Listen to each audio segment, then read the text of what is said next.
Corporal Daryl Hinton bemerkte während seiner Nachtstreife ein schwarzes ZNEN-Moped, dessen Bremslicht nicht funktionierte. Er hatte sofort ein ungutes Gefühl. Er schaltete sofort die Blaulichter ein, doch der Fahrer hatte nicht die Absicht anzuhalten.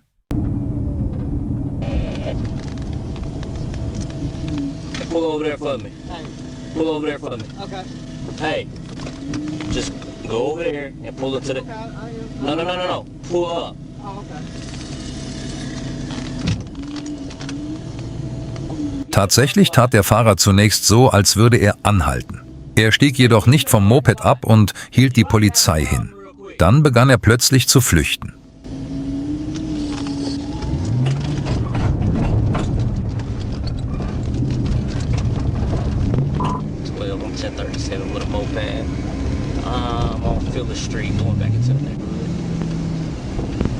White male, hat, no shirt.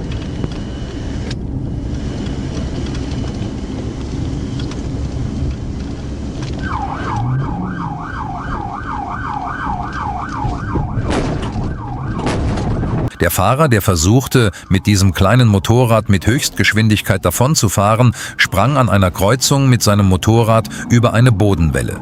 Dabei fiel ihm die Mütze nach hinten.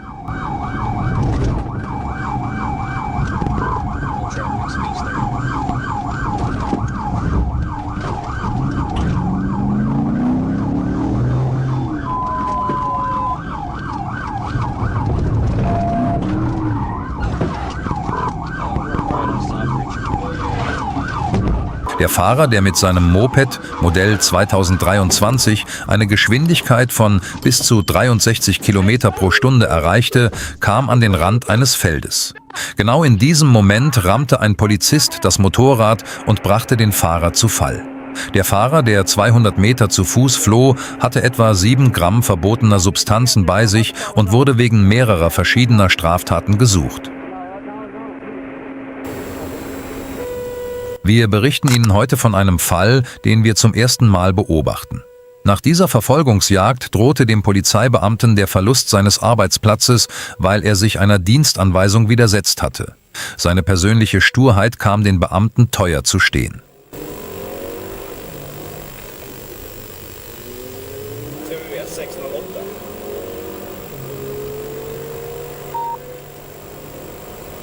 Ein ziviler Streifenwagen, der auf schwedischen Autobahnen unterwegs war, entdeckte eine mit hoher Geschwindigkeit fahrende Yamaha R1, Baujahr 2001. Der Polizeibeamte schaltete die Sirenen ein und forderte den Fahrer auf, anzuhalten. Doch der Fahrer hielt nicht an und begann, mit seinem leistungsstarken Motorrad zu flüchten.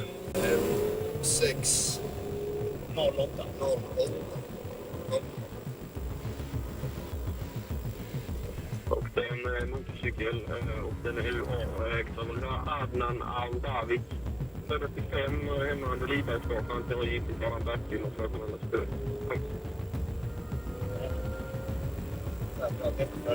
Det är för att vi har ett efterföljande. Fattar. Vi övergår på insatssätt.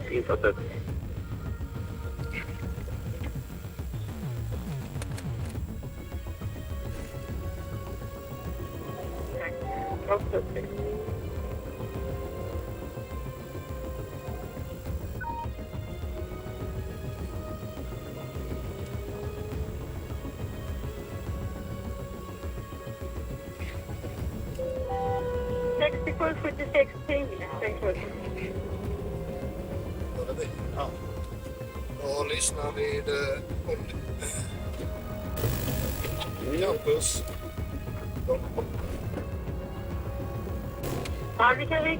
Der Fahrer der Yamaha R1 führte bei hohen Geschwindigkeiten und in Kurven Manöver durch, die als gefährlich eingestuft werden konnten. Daraufhin kam kurz darauf über Funk der Befehl Verfolgung abbrechen. Der Polizeibeamte machte die Situation jedoch zu einer persönlichen Hartnäckigkeitsprobe und setzte die Verfolgung fort.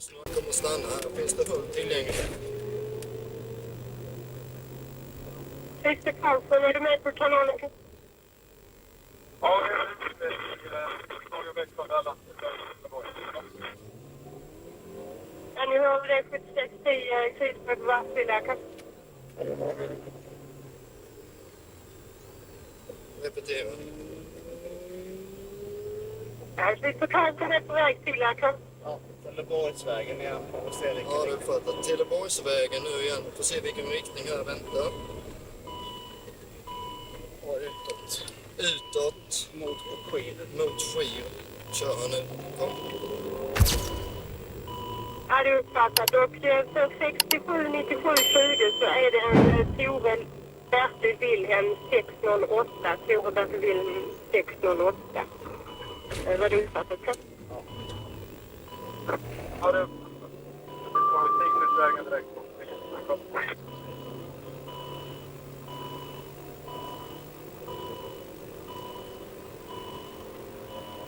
Ja, 67-76-10. Har ni fortfarande kontakt med MC-na? Jajamän, vi är strax bakom han. Han är Die Nichtbefolgung von Befehlen durch die Polizei unterliegt hier schweren Sanktionen, da sie die öffentliche Sicherheit gefährdet. Der Befehl Verfolgung abbrechen ist eine verbindliche Anweisung, die darauf abzielt, die Sicherheit sowohl der Zivilbevölkerung als auch des Verdächtigen und des Beamten zu schützen. Nach Erteilung dieses Befehls darf der Polizist keine Eigeninitiative mehr ergreifen. Wenn er anders als befohlen handelt, gerät er in die missliche Lage, von der wir am Ende des Videos sprechen werden.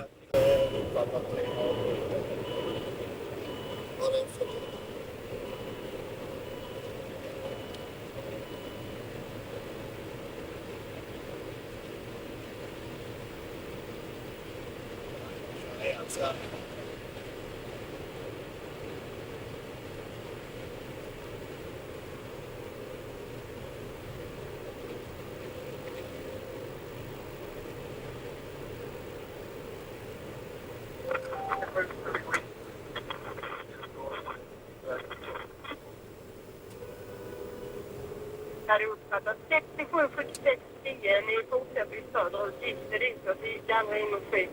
Det går lite söderut. Nej, det går söderut. Fortsatt på vägen här.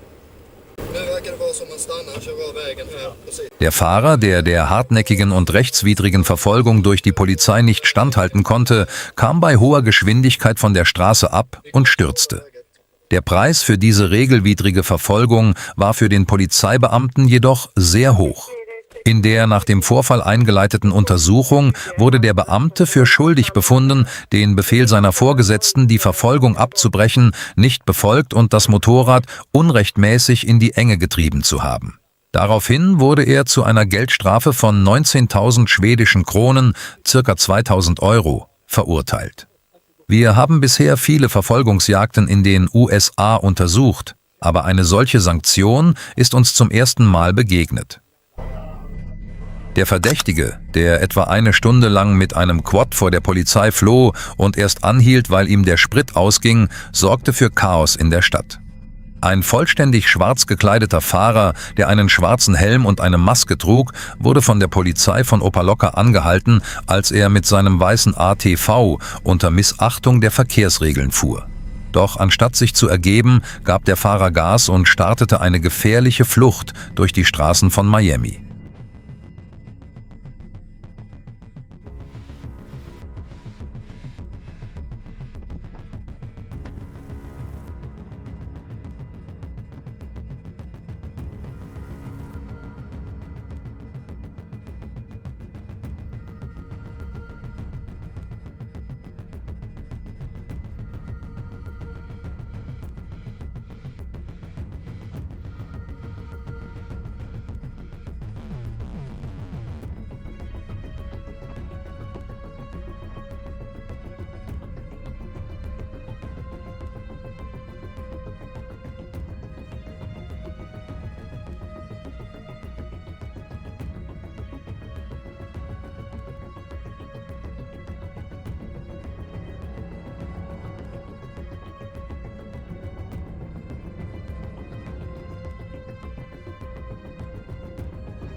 Der Fahrer setzte seine Flucht mit einer Geschwindigkeit von über 100 Kilometer pro Stunde fort. Er schlängelte sich zwischen den Fahrzeugen hindurch und fuhr auf den Seitenstreifen.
Wenn Sie bis hierher zugeschaut haben und Ihnen das Video gefallen hat, vergessen Sie nicht, sich anzumelden.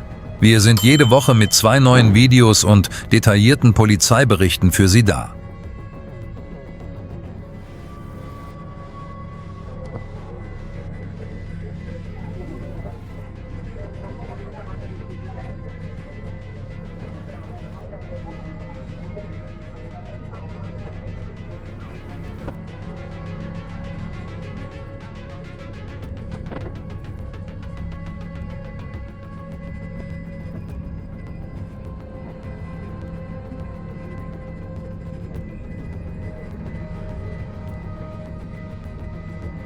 Der Fahrer überprüfte regelmäßig die Tankanzeige. Dies war ein Zeichen dafür, dass die Verfolgungsjagd so lange andauern würde, bis der Tank leer war.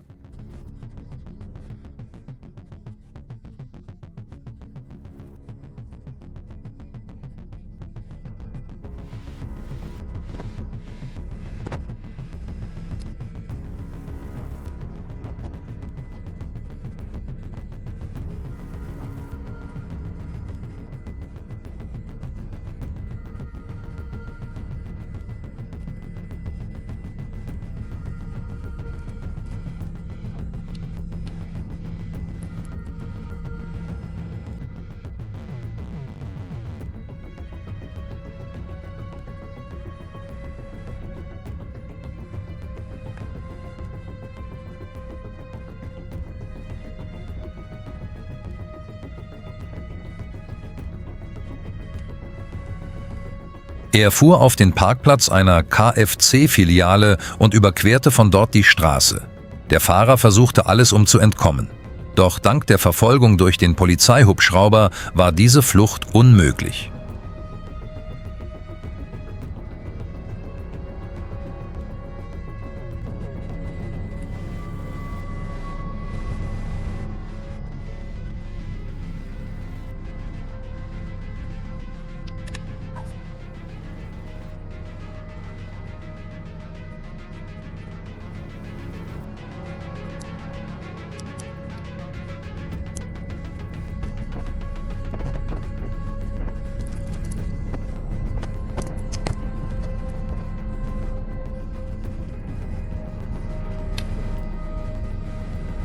Schließlich musste der Fahrer, dem der Sprit ausgegangen war, am Straßenrand anhalten. Da er sich bei seiner Festnahme an die Hüfte griff, gingen die Polizisten mit der Annahme, er könnte bewaffnet sein, besonders vorsichtig vor. Der Fahrer wurde wegen schwerer Flucht, gefährlichen Fahrens und Nichtbefolgung einer Anhalteaufforderung festgenommen. Die Polizei des Bundesstaates Georgia wollte ein Motorrad anhalten, das sich auf der Autobahn verdächtig verhielt oder einen Verkehrsverstoß begangen hatte. Der Fahrer hielt jedoch nicht an und setzte sein seltsames Verhalten fort. Traffic light, speeds 50, 55.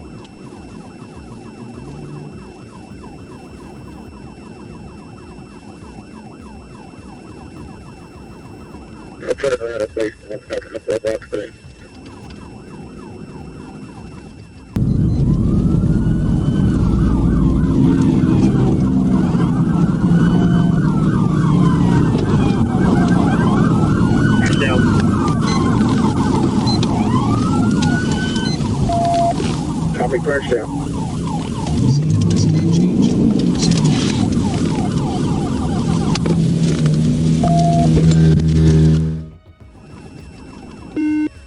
It's got that passenger on there. 1063.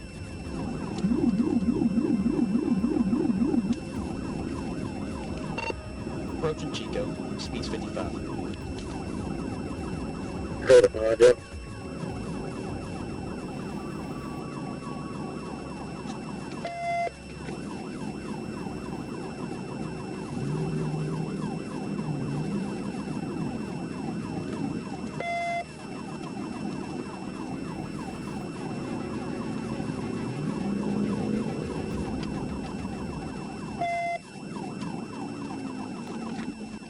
Crash down. Nach der Verfolgungsjagd bremste der Polizeibeamte vor dem Motorrad ab und brachte es zum Stehen. Der Fahrer und seine Frau, die hinter ihm saß, stürzten vom Motorrad auf den Boden. Die Bodycams zeichneten auf, wie der Fahrer ständig nach dem Befinden seiner Frau fragte und die Polizisten versuchten, ihn zu beruhigen. Der Fahrer wurde nach seiner Behandlung im Krankenhaus wegen Flucht vor der Polizei, gefährliches Fahren und Gefährdung der Verkehrssicherheit festgenommen. Streifenwagen der kalifornischen Staatspolizei entdeckten einen schnell fahrenden roten Honda CBR 1000. Der Motorradfahrer, der vom Radar mit einer Geschwindigkeit von etwa 182 km pro Stunde erfasst wurde, gab sofort Vollgas, sobald er die Polizei sah.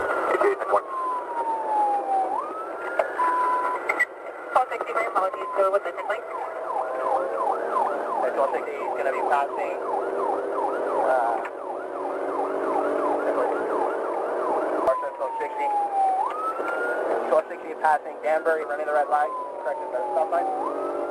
Monitor traffic, speeds of 50 now.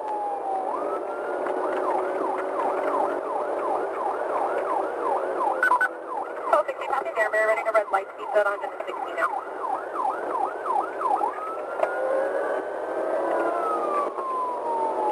Farm down, speeds of 100. Da die Verfolgung des Hochleistungsmotorrads schwierig war, wurde Unterstützung durch einen Polizeihubschrauber angefordert. So konnte das Motorrad nicht aus den Augen verloren werden.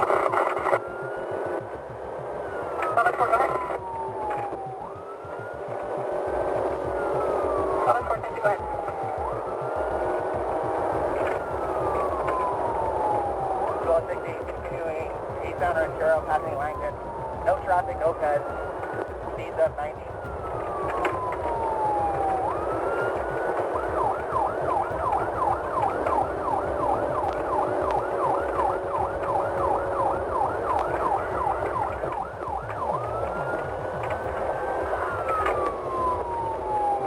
Continuing eastbound Ranchero at Arcadia, speeds of 70. Light traffic, no pets. Being driven by WMA.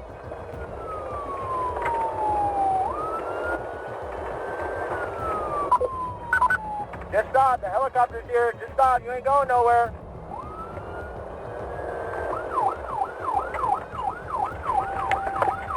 Control 60 is going to be going northbound Arrow Lake Road from Ranchero.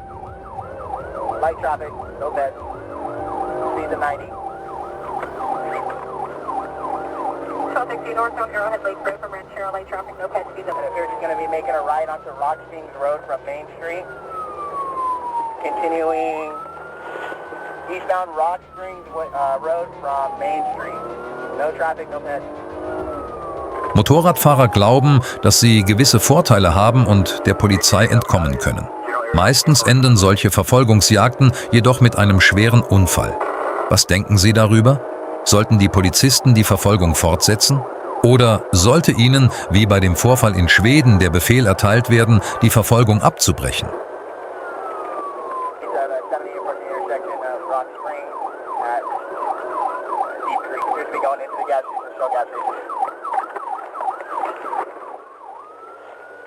Approaching the intersection at Rock Springs appears to be going into the gas station.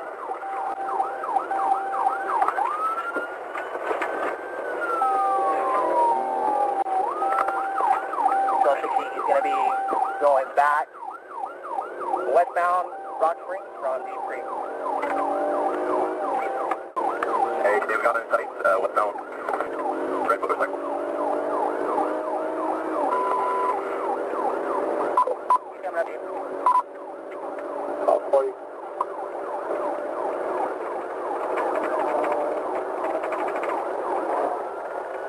Als der Fahrer begriff, dass das Auge am Himmel ihn Schritt für Schritt verfolgte und er nirgendwo mehr hinfliehen konnte, gab er auf der Rock Springs Road auf und fuhr sein Motorrad an den Straßenrand. Der als Adrian Morales identifizierte Fahrer ergab sich ohne Widerstand. Nach Abschluss der Formalitäten wurde Morales unter dem Vorwurf der Flucht vor der Polizei unter Missachtung der öffentlichen Sicherheit festgenommen und in das High-Desert-Gefängnis gebracht. Der freiheitsliebende Motorradfahrer sitzt nun hinter Gittern. Bei einem Vorfall in East Los Angeles kam es zu einem Aufstand, als die Polizei 2 Geländemotorräder anhalten wollte. Niemand hatte damit gerechnet. Am 16. Januar 2025 wollte ein Polizeibeamter 2 Fahrer wegen eines Verkehrsverstoßes anhalten. Während die Fahrer flohen, starteten sie eine Live-Übertragung in den sozialen Medien und so begann das ganze Geschehen.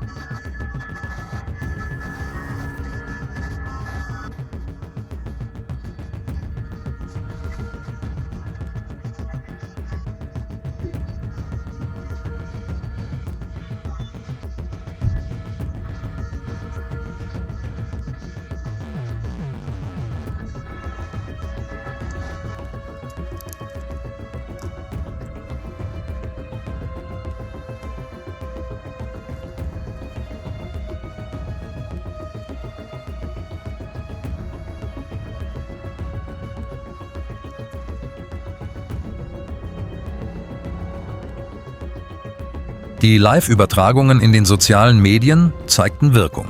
Weitere Motorrad- und ATV-Fahrer schlossen sich der Flucht an. Das Chaos nahm immer mehr zu.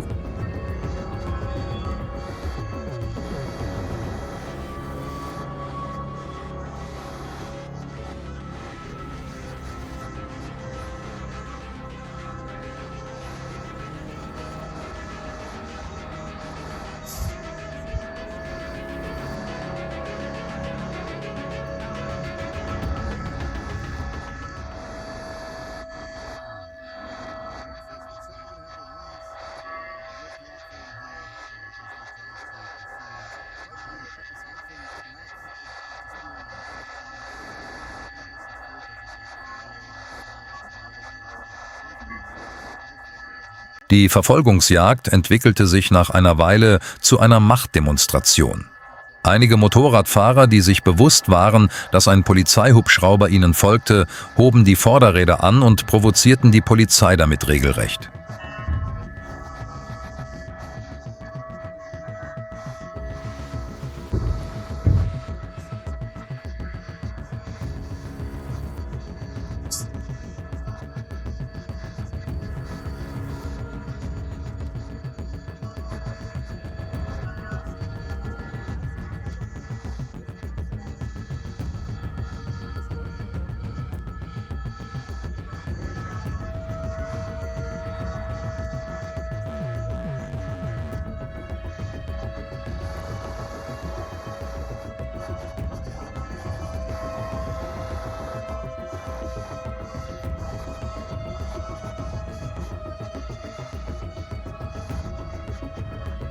Die Verfolgungsjagd wurde so spektakulär, dass die Fahrer an einer Tankstelle auf der Straße anhielten, um ihre Motorräder aufzutanken. Der Polizeihubschrauber zeichnete den gesamten Vorgang auf.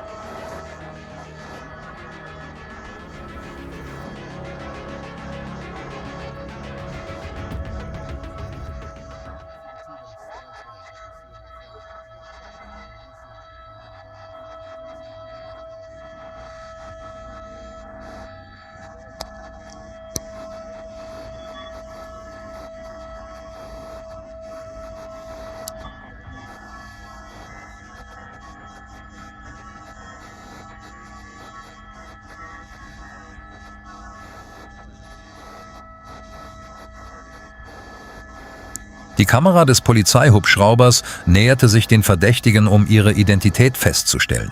Viele von ihnen hatten es jedoch geschafft, sich zu tarnen. Auch das provokative Verhalten der Fahrer, das die Öffentlichkeit störte, wurde von der Polizeikamera in Echtzeit aufgezeichnet.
Die Live-Übertragung lief weiter und die Gruppe war deutlich angewachsen.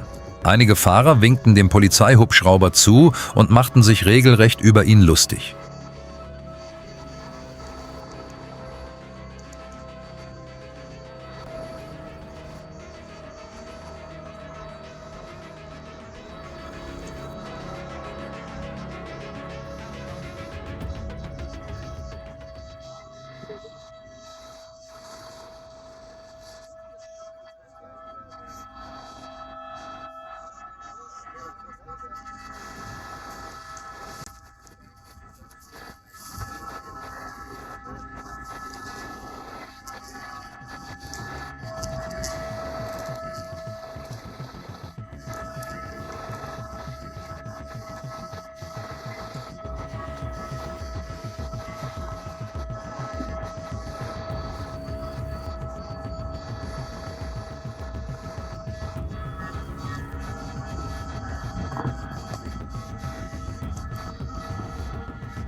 Die Gruppe, die sich mit Geschwindigkeiten von über 100 Kilometer pro Stunde auf verschiedene Punkte der Stadt verteilte, stellte die Einsatzkapazitäten der Polizei auf eine harte Probe und verwandelte die Verfolgungsjagd in ein Katz-und-Maus-Spiel.